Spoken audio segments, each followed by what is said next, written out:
Wow, we're back. Hey, We are back. A cliffhanger of a week. We left it on a interesting question. What was the question again? Can single... No, wait. Done. Can a married man or a married Yes. woman be close friends with a single man? Yes. Or a single woman? Yeah. Thanks, Vin. And we're going to discuss that topic with myself, IJ, Vin? And John Trish. John Wang. John Wang. And Trish. Let's play our intro.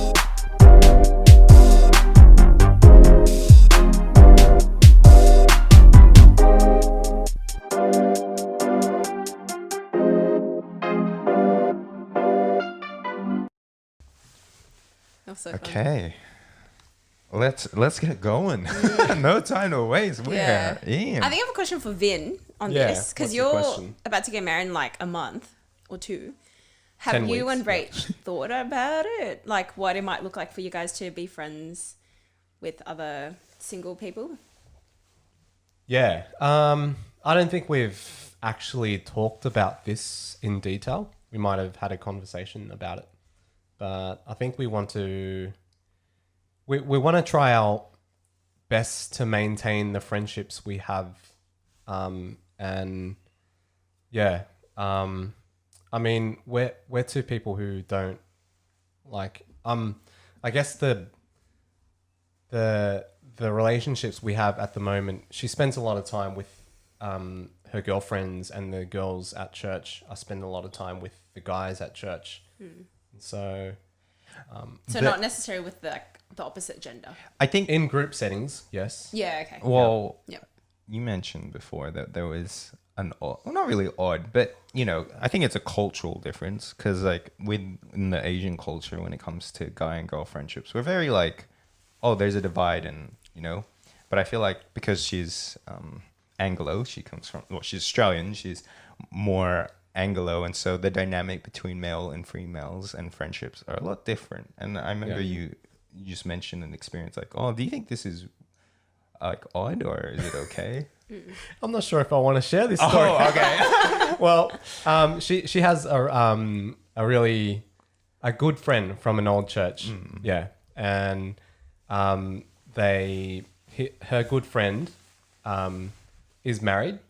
They have their Monday get-togethers at a burger place in Penrith, and there's this running joke that the married guy likes to call her his second wife. Ooh. See, I see that's a response Damn, with son. Asians. We're like, oh, that's different, but yeah. I thought it was odd at first, but I met the couple and I really love them, and they're Maybe you can they're be good friends. the wife's second husband. I don't think it works that way, Trish. I'm Asian. We don't run. No, yeah. I think but it's just a joke between them. yeah. Yeah, But I guess it's got to do with the individual and dynamic, and if you are confident and secure enough to know that it's just they've been friends for a while and that's just a running joke, and I'm okay with that. Because I feel like it is possible, but obviously the boundaries have to be clear. And then, like in your example, you met the couple, like the dude and his wife, so you were able to make your own decision of being comfortable with it because you got to know them and got comfortable, and Yes. you're mature in that you understand like people have existing relationships before your relationship, and that's a part of like getting to know that you're the person that you're dating or whoever your fiance is and stuff. So I think that's a boundary. That's a good boundary, like to know the other person who they hang out with. yes. Yeah. And once again, I think it still is the same, right? Frequency, time of day, Yes. why, Yes. like why does it have to be on one-on-one? Like once you get married, should you like all your friendships? Should that Actually, be included? My question in your is, marriage? have you ever had a one-on-one conversation with someone that was a married male and it was like Yes. totally okay and everyone involved? As in, like, 'cause actually hung I out with actually, them? yeah, I actually had one, Yeah. and we talked, and like this is someone from our church family, Yeah. and like she's married, but I like obviously I talked to the husband about it, and I'm friends with the husband as well, and they were all cool about it, and we understood the dynamic and stuff. So it was just like, it was okay. Like I didn't feel like I was imposing, and I didn't feel like I was gonna possibly have feelings. And when we did chat about certain things, we were in a public space, and that was to do with, I guess, one of her friends that I had like, issues with. So it was just like, it was kind of, or not really issues, but like, just discussing things that kind of involved her as well. And so we were able to chat about that. That didn't necessarily involve the husband either. But the husband knew about it, and it was okay. So normally I'm be like, no, you can't do it under any circumstance. But to be honest, I've been in that circumstance, and nothing as shifty as ever happened, and we all know each other, and it was in our church family. So what are you guys' opinion on it? Well, when I was at uni, one of my growth group leaders was a married man, and he did primary ed as well. And there's not a lot of men in our cohort anyway. So what part of being a growth group leader is, meeting up one-to-one with members in the group just to check partially on how we're going spiritually. And that was great, really, because I think there's something really beautiful about that Christian community where you get wisdom from a man or a woman and being able to share that. Yeah, bring up that like older sibling dynamic. Yeah, and he actually mentioned, I remembered him saying how he felt very free to meet up with women in terms of that in a growth group setting because he's like, I'm married and it's not, there's no blurriness. Right. Because he knows where, he knows where he stands. I know where I stand. And no one's confused about, what is this? It's just like, no, exactly. We're clearly talking about this. I'm married. Like, ew. Like, So I think that's the difference when it comes to, it makes it more clear. It does. Definitely. That's a good point. Less of the blurriness, but definitely the same risk as well. True. So there's definitely wisdom there, but it is clearer. Yeah. So those two stories, those meetups were more like there was an agenda. Yeah. And so it wasn't like a hey, it's 6 o'clock on a Saturday night, we should meet up. But there was more like we should talk about how you're going with your growth, with your growth relationship with God, like the or how has it was communicated very clearly on the tension of why you're meeting. So those two stories, the risks were weighed, the boundaries were put in place, and the intentions were that you had an agenda. You were you wanted to exhort, encourage, exalt Christ, and you wanted to help a church member in need. And it was also a form of accountability, which is important. Yeah. You need that accountability, especially with people in position of ministry. I think for us guys, it's easier because most of the time, this is controversial, but at our church, the people you would have to talk to are males who are in that high position. Unless you do seek out an older female to talk to, well, that's easy. But I guess, when I know that in our church, there's a lot of, clear training and boundaries as to how our ministers conduct themselves. So they're very well trained and they know how to, what is good and what is bad. Like they know how to, feeling safe and how trusted. to create, like they know their boundaries clearly. Like it's been ingrained in them, so they can easily, I feel confident in saying that the females in our church, when they do need to meet up one-on-one with a male minister, who often, they're all pretty much married. Yeah. And so there's no blurriness or no abuse of power because and normally, obviously, it's always in the day when you guys meet up. It's never at night. It's probably public a clear space, boundary. Public space, not in their bedroom, like common sense kind of thing. I mean, this was a few years back when we had Bible studies, and you'd walk into our minister's place who lived next door, and he shared the story of when one of the girls turned up to his place, like the first member of the Bible study group turned up to his place was a girl.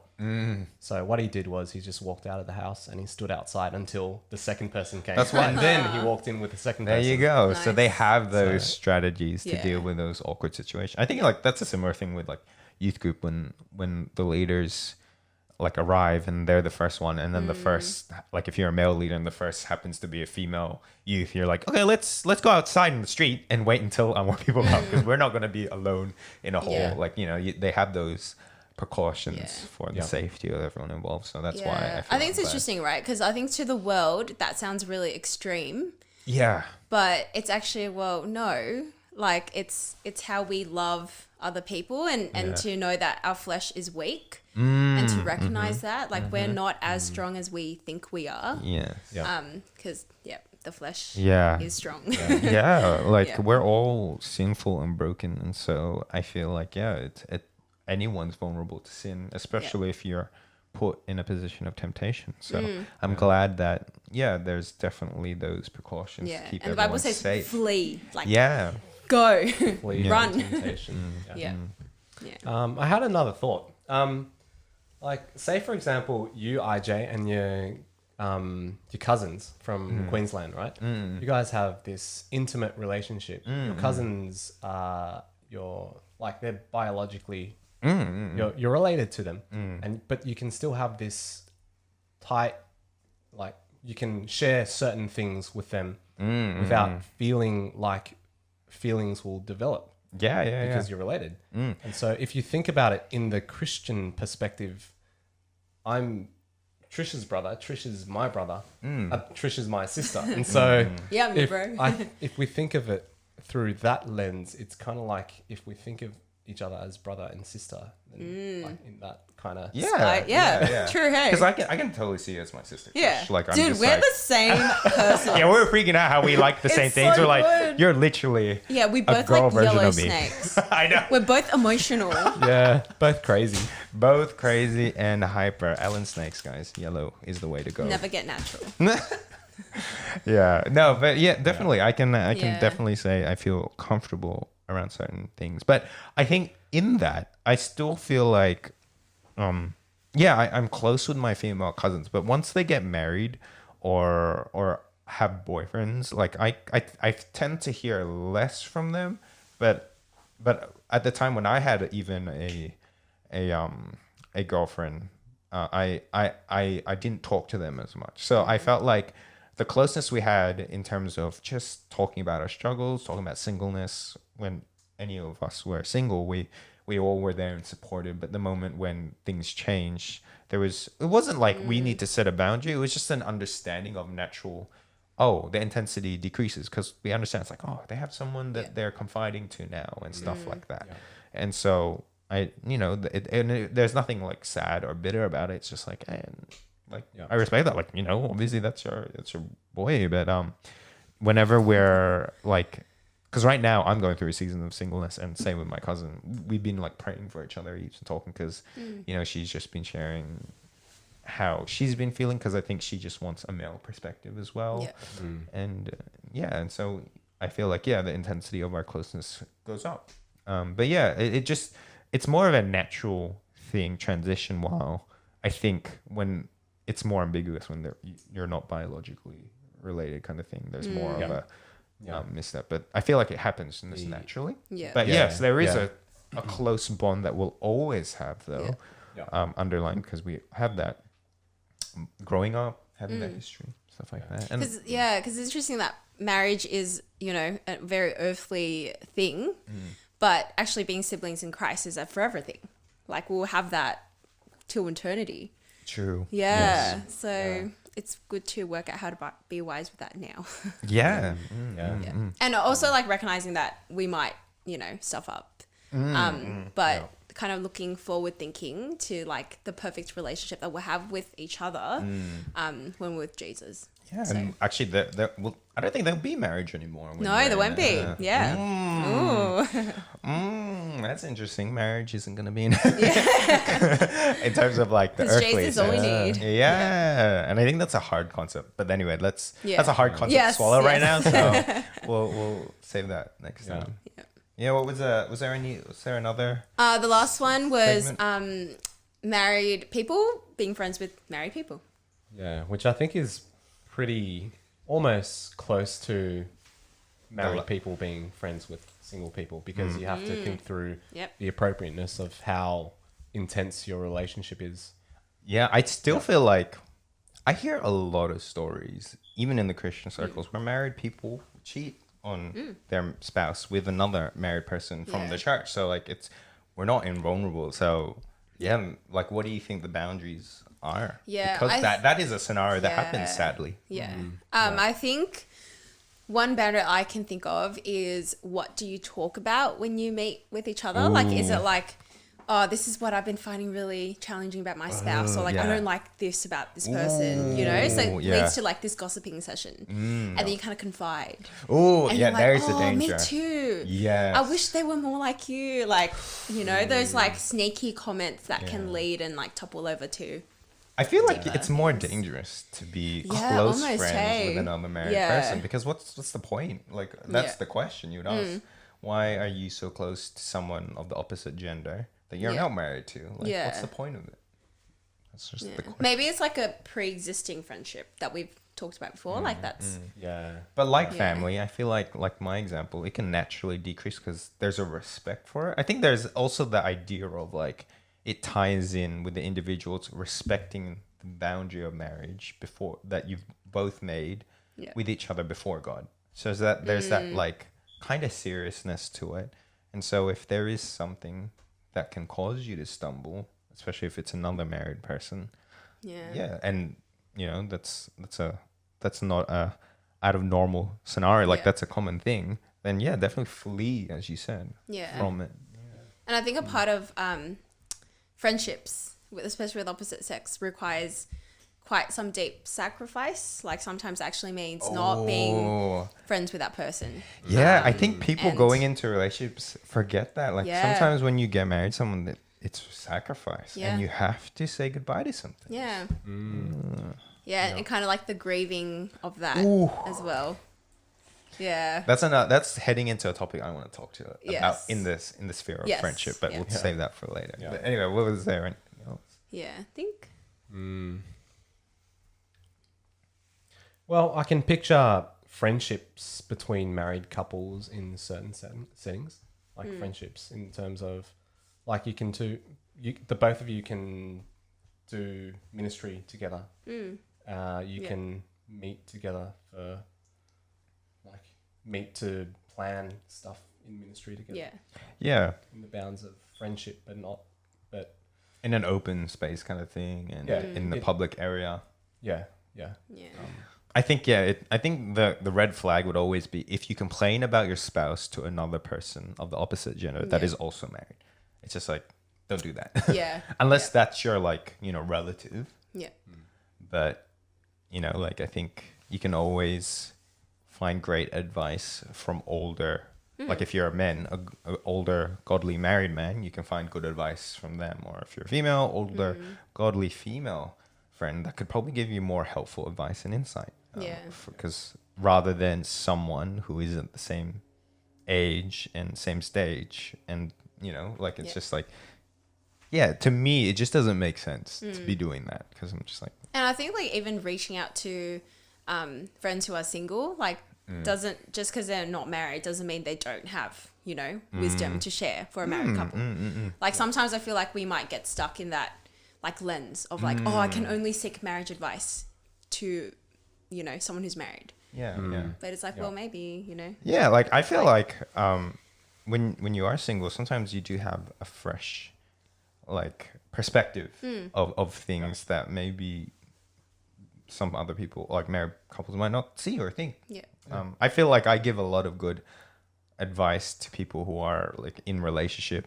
Like they ask my advice and I give it, and they're like, wow, that's good advice. Like, you know, and then even I'm like, I don't know how I know that. I'm not even in a relationship, but I somehow know the logic of things. So, you know, like you said, I definitely. And I think that's good, because it's just serving that community of like your relationship is opened up, not just between you two, but to the greater Christian community, in that, because single people need intimacy too. And I think that's another topic that we should talk about is intimacy and what that means. So Trish, what were your thoughts on that? I think intimacy is so much more than the physical, right? Like there's obviously intimacy in the physical, but I think a big part of it is the emotions as well, or how we talk about things, or how we share life with one another, as we are called to.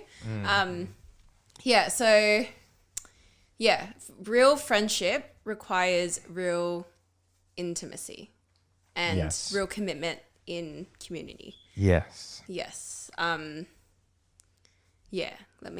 That's like my opening line. From my experience as someone that is single, in a community where I would like to say I seek out intimacy in terms of feeling cared for and loved. I do find it really helpful when my married friends reach out to me and have me over for dinner and stuff like that.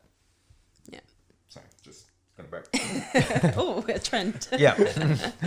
So I just find that I feel cared for and supported when they make me a part of their dinner night, or and not making it so exclusive, right? Yeah. Like sometimes I feel like some married friends only hang out with married couples, and they don't really take care of their single friends. Like like I think it's important to minister to those who are single as well, to make them feel not as alone. Because to be honest, in my situation, I just feel like everyone is getting engaged or married right now, and or having kids, and I'm at that age. I feel like I'm past that age, but I'm at that age where I you think that it would happen by now, but it hasn't. And so that's something that weighs heavier and heavier as I get older. But it's great to see my friends who are in relationships still make me a part of their lives and not feel so left out. Yeah. And as well, like they don't make me feel like a third wheel either.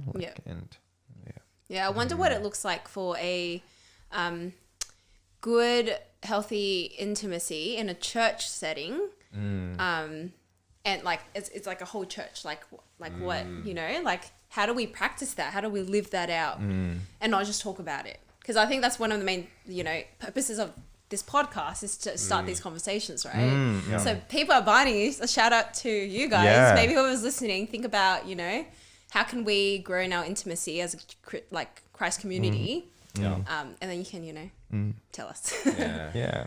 How to cultivate healthy, intimate relationships between men and men and men and women. Yeah. So what is for you? What has your experience been with growing intimacy? In your friendships and church. Yeah. So with the girls, I think we've been doing a really good job at it. So we meet up 1-to-1 and read the Bible together. So that's been really great. For the men, from my personal experience, I think one of my favorite moments ever was last year, and we were at dinner. Oh, I wasn't. And then you both. Yeah. Anyway, it was like one of my most I wrote in my diary about how encouraging it was. But I think it was like the night when I was like, man, like we need to have conversations with the men in our church. Yeah. So anyway, to preference it, we're pretty segregated in that, like the men hang out with the men and the women hang out with women, because we're still working out, we're still young, and we're still figuring out things, how to cultivate that. Yes, and we're in that culture. process. And Trish is one of the people that are stepping toward that vision. Yeah, so that was pretty good, but a bit of a I think it took me like boldness. Be like, okay, I'm gonna intentionally sit with the men, and actually ended up only being me with like 11 men on the table. And and then all of us shared. Yeah, it was really funny because we're like kind of sheepishly sharing. We were just like, oh okay. Like, because it was a big question. It was like, what's something that you're something about I think I remember what's an area where you want to grow in godliness? Yes. And we were just like, we weren't just talking about men and making fire and making food, but we were actually talking. Yeah, it was actually really deep. And we prayed together. I think that's we actually were the last table to leave, because all the other tables left. Yeah. And we're going. We were still going and praying and talking. Yeah. Which was good, and it was really encouraging. Thank you, Trish, for the sign. But I think like that really opens that reminded me, because I was like in that bubble of like, oh, men can't be intimate, like they just suck at it. But then after that, I was like, well, you just need one person to start a conversation, like a question, and then it's like, well, men can share. They just need that prompt. It's true, because me, Vin, and with the leadership of Tim Mintree and some of the other guys, we're starting to focus on men's ministry and growing that intentionally. And it's outside of, I guess, the main leadership team, which is like, Vino and the ministers and Gus and stuff. But it's spearheaded by just, the average church member, and which is what we should be doing. And so we formed this group where we want to have intentional talks. And was this the digging a hole? Yeah. We actually had a really intimate. Yes. So Tell me about it. So what happened was, Tim organized a thing where all the guys met at Ryan's house, and we all helped Ryan kind of excavate his backyard to flatten it so he can build something. So all the guys were just digging. And with men, we need to do something physical. We're not like women that can sit down and read books and cookies and tea and have cookies and tea. We don't work that way. Yeah. We're just like, give us something to do, or give us a shovel. Something to do with our hands. Yeah, I know. Like, we want to run and do stuff. Like, we just can't sit and read. Like, smash things. Yeah. Literally, we smacked the ground, dug into the ground, did everything. And so, but we need to let all that male aggression out somehow. And then, we were just, at least on my end, because the leadership team, we had a group of, the demographic was older Christian guys and younger Christian men who are kind of newer in the faith. And so our team of the older men, we decided to have more intentional chats with one another and also with the younger guys. And so we've been, I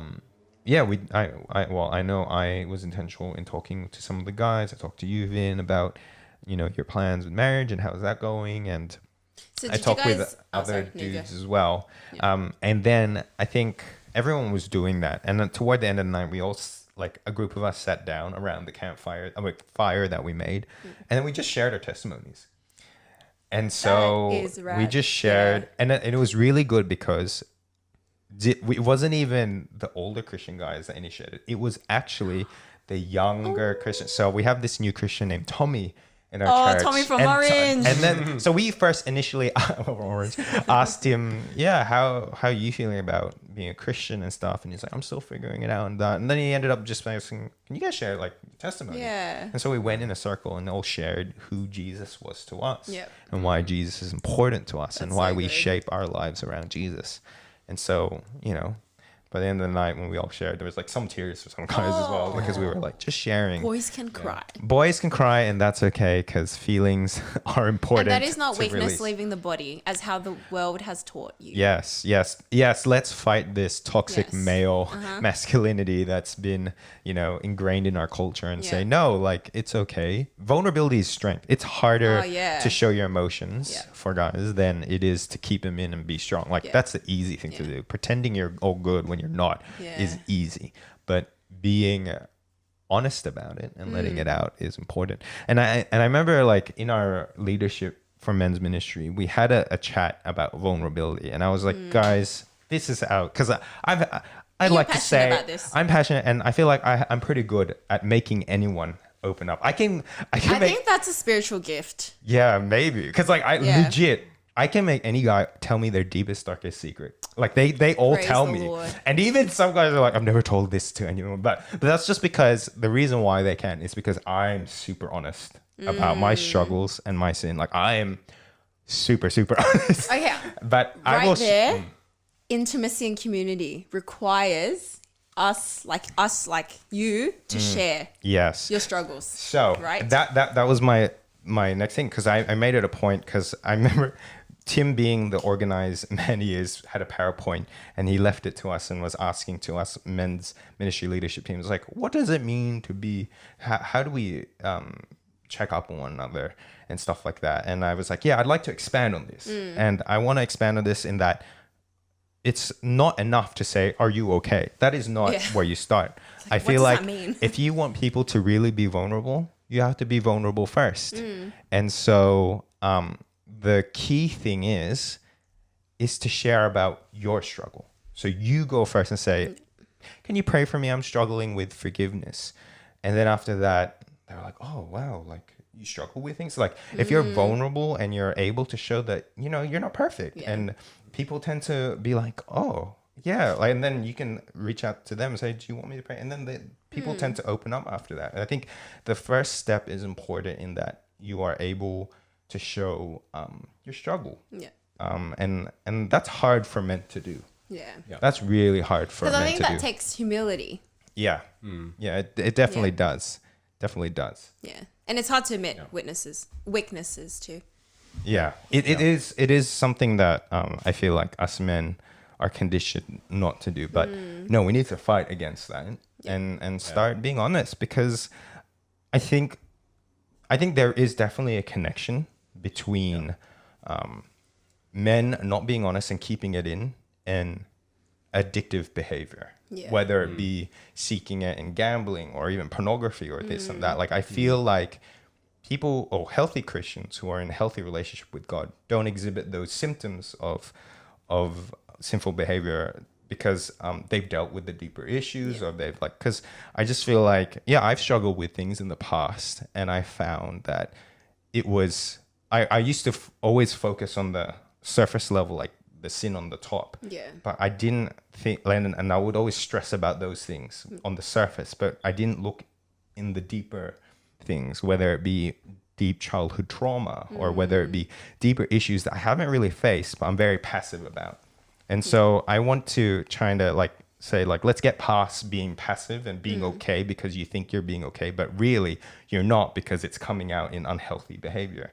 And when I get to know the guys at our church and ask about their struggles, the struggles are always the same and always a similar thing. Yeah. But then on the surface level, it's like everyone's struggling with the same thing. So then when you dig deeper and deeper, like for example, I've dug deeper with some of my guy friends, and they have a lot of like childhood trauma that they haven't dealt with or talked or opened up about. They have a lot of things that happen in the past that they sweep under the rug. I think that's the popular thing with Asian men as well, or men in general, that we sweep all our issues under the rug. And if we don't pay attention, it'll be fine. But then it comes out in unhealthy things. So whether it be you have a falling out with a friend, or whether it be an issue you have with someone and you don't tell them, but then anything that they do, you'll get really angry. But because you haven't really like dealt with the issue or anything like that, it'll come out that way. But then you keep suppressing it, and like, oh yeah, it's fine, ignore. But then it's just like, that's not how you deal with issues, and that's not how you grow,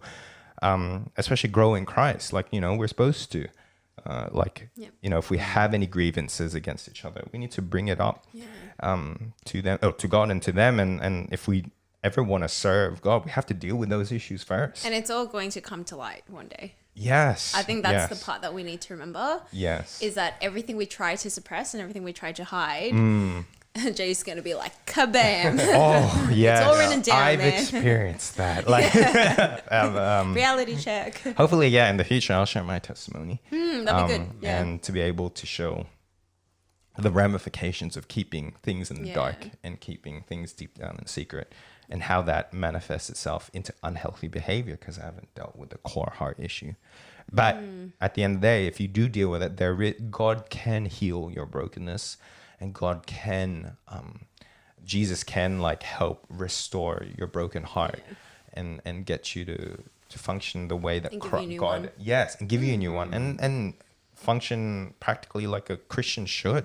But it is a painful process. Yeah. It is a painful process that requires a lot of, you know, going back to God's word and having that support as well. So it is painful, but in the end, when God is kind enough to reveal to you, you know, the fruits of doing his will, the fruits of the labor of doing his will, you start to be like, oh, I get it. Like it all starts to make sense. And then you start to be like, God is so good. Like, and it brings you closer to God. It's painful at the time, but if you just persevere and persist, and, you know, God builds that character. Yeah.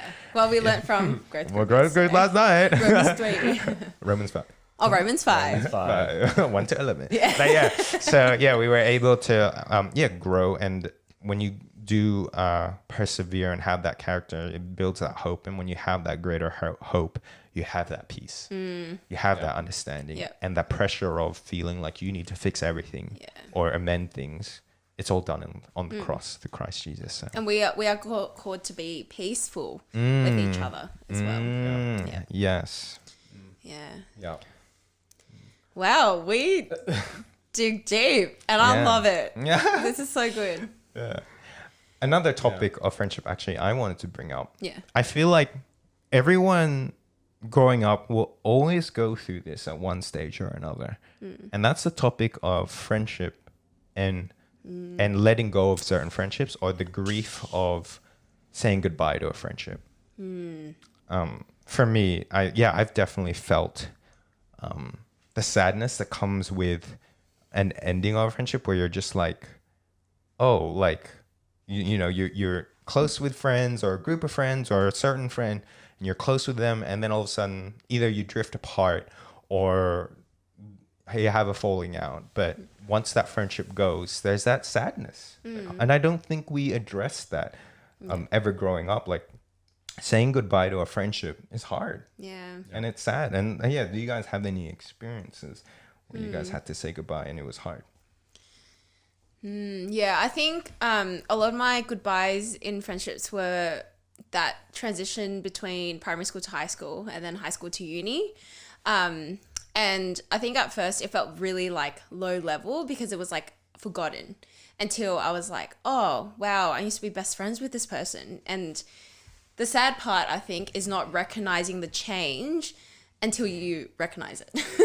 And then you can be like, oh, like, do I reach out now? Like, do I message this person, or is it too late? Like, it feels like so much has changed that I ended up not doing anything about it. But I think I was also at a state where I wasn't mature enough to even think to, persist with that friendship or resurrect it. So I think growing up, how I grieve friendships is more like how it changes rather than, I don't think so far I haven't had to let go of any friendships yet. But it's more so like, the nature of how relationships change based on how their relationship status changes, or they move to another country, I don't know, things like that. That makes it hard. But I think one thing that I cling on to, especially friends who love Jesus, is the fact that I'm friends with them for eternity. And even though I might not see them now, like as much as I used to, but it's like, well, actually, we have a lifetime together. And I think that's one thing that brings me comfort when I grieve the change of friendship. Yeah. No, that's a great realignment of your heart in terms of like what you believe, because instead of like being in despair of that goodbye, you're able to see the silver lining and the greater hope of having like Christ, or to have Christ and to know that you have eternity with him. So that's definitely comforting, and I think that's a great reminder of how to navigate through that grief. Do you have experience? I think I've got a similar experience as well. Like just spending 6 years with a certain group of people in school, and then after that whole phase, you're not bound together in this way. Like you don't have to be with one another anymore. Like if you want to be with one another, you actually have to schedule it in, because you don't have to be in class together anymore. And so I think I've lost a few friends through transitioning between primary school and then high school, and then high school outside of high school. So but I think like there was one best friend I had in primary school who it's been ages since we've messaged, but the last thing I would have said to him was like, I hope you've been well, and like in another lifetime we would have been still best friends. And it's kind of like grieving that past life we had with one another. But also thinking that, like, holding on to that memory we had with one another as well. But also knowing that stuff changes, life circumstances changes, and like our time changes, like how much free time we have. Where you go changes, what you do changes, and so that also means that you meet new people as well. I feel like you fall in and out of friendships kind of thing, and that's the way of life. Yeah, that's right. And I think it's like it's just the natural progression of the people you meet, and then the friendships you have, and then also the fact that you're gonna have to grieve through the loss of friendship because of life circumstances. Because sometimes it is hard because you have that memory and that fondness of like, you know, things have changed, and how back then it was quite good. Quite like, you know, it just it brings back a lot of memories, and so when you're in that place, it's hard not to miss it and to miss the individuals in it. But having said that, like I know a few friends who, if I met up with them after years of not meeting up, then it would be like good old buddies again. Yeah, like good old so hard days. to catch up Yeah. I always go by topics so that we can share everything. Yeah. But yeah, thanks for sharing that. Yeah, because I know that's always something that's always weighed heavy on my heart, because I've always thought about like, we don't really talk about it, and you know, in the secular, what's more highlighted is breakups between couples, and that's the only like devastation. But I feel heartbreak when friendships change, and then because you know, I wasn't ready to not have them a part of my life like it used to. I think I went through that when I was starting to feel a bit lonely, because I felt within our church circle, our circle of friends didn't hang out as much. And that made me sad, because like, you know, they were starting to get married, some moved to different churches.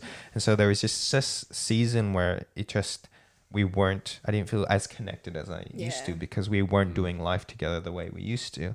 And so that made me sad. And I was just like, oh man, this sucks. Like, you know, but I had a good chat with one of our ministers, or Bishop Peter Lin. And he was just just sharing some wisdom in that, like, that's just the way the church circle goes. For 5 years there'll be a group, the core group, that are close, but eventually, because of those circumstances, you'll drift apart. But it's, you know, the job of the remaining to kind of build that new generation.